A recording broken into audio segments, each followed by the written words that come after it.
दोस्तों आज हम पढ़ने जा रहे हैं I hear it was charged against me bye Walt Whitman.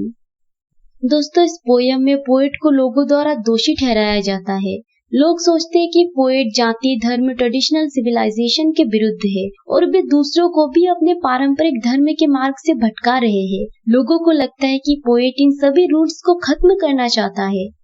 दोस्तों इस पोयम में एक एक लाइन का बहुत ही गहरा मतलब है और आज मैं आप लोगों को इस पोयम के एक एक लाइन का मतलब विस्तार से समझाने की कोशिश करूंगी। I hear it was charged against me that I sought to destroy institutions. दोस्तों इस लाइन में पोएट कहना चाहता है कि मुझे लगता है कि मेरे खिलाफ आरोप लगाया गया है कि मैं ट्रेडिशनल सिविलाइजेशन या सोशल रूल्स के खिलाफ हूँ और उसे खत्म करना चाहता हूँ। मतलब पोएट कहना चाहता है कि लोग उसके खिलाफ एक गलत धारणा रखते हैं। लोग सोचते हैं कि वे ट्रेडिशनल सिविलाइजेशन और सोशल रूल्स को फॉलो नहीं कर रहा है और वे इसे खत्म करना चाहता है।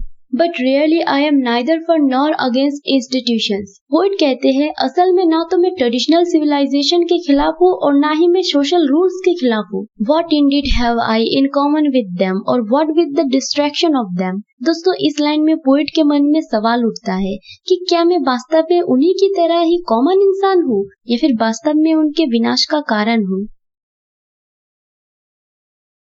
दोस्तों पोएट आगे कहते हैं only I will establish in the Manhatta and in every city of this States in land and seaward and in the fields and woods and above every keel little or large that dents in the water. दोस्तों Manhatta एक टापू का नाम है और poet in लाइनों में कहना चाहता है कि मेरी तो केवल एक ही इच्छा है कि मैं पूरी अमेरिका में एक ही संस्था की स्थापना करूं और इसकी शुरुआत में मैनहट्टा द्वीप से होकर के सभी सिटीज में, चाहे वे समुद्र तट पर स्थित हो या फिर समुद्र से दूर, गाँव में या जंगलों में या फिर पानी पर तैरते छोटे या बड़े जहाज जो पानी को चीरता हुआ आगे बढ़ता है। पोएट हर जगह सिर्फ एक ही संस्था को स्थापित करना चाहता है जो है मित्रता और एकता की स्थापना, विदाउट एडिफिसेस और रूल्स और ट्रस्टीज और एनी आर्गुमेंट। पोएट कहते हैं कि मित्रता की भावना को रखने के लिए किसी बड़े बड़े इमारतों की जरूरत नहीं होगी। पोएट आगे कहते हैं कि लोगों को लगता है कि चर्च या फिर और अन्य ऐसी जगह है समाज में प्रेम की भावना को उजागर करने के लिए जरूरी है।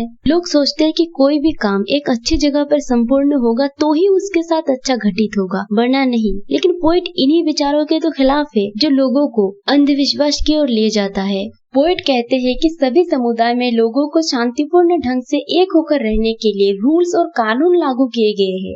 पर पोएट कहते हैं कि जहाँ पर मित्रता का भावना होगा उस आदर्श राज्य में इन सब रूल्स की जरूरत नहीं होगी और ना ही इसकी देखरेख के लिए किसी रखवाले लाइक पुलिस की जरूरत होगी और ना ही किसी अच्छे कार्य को अंजाम देने के लिए किसी प्रकार की आर्ग्यूमेंट की जरूरत पड़ेगी। दोस्तों लास्ट लाइन में पोएट कहते हैं the institution of the dear love of comrades. तो इस लास्ट लाइन में पोएट कहना चाहता है कि अमेरिका में एक ही संस्था होगी जो होगी साथियों का प्रिय प्रेम का संस्थान।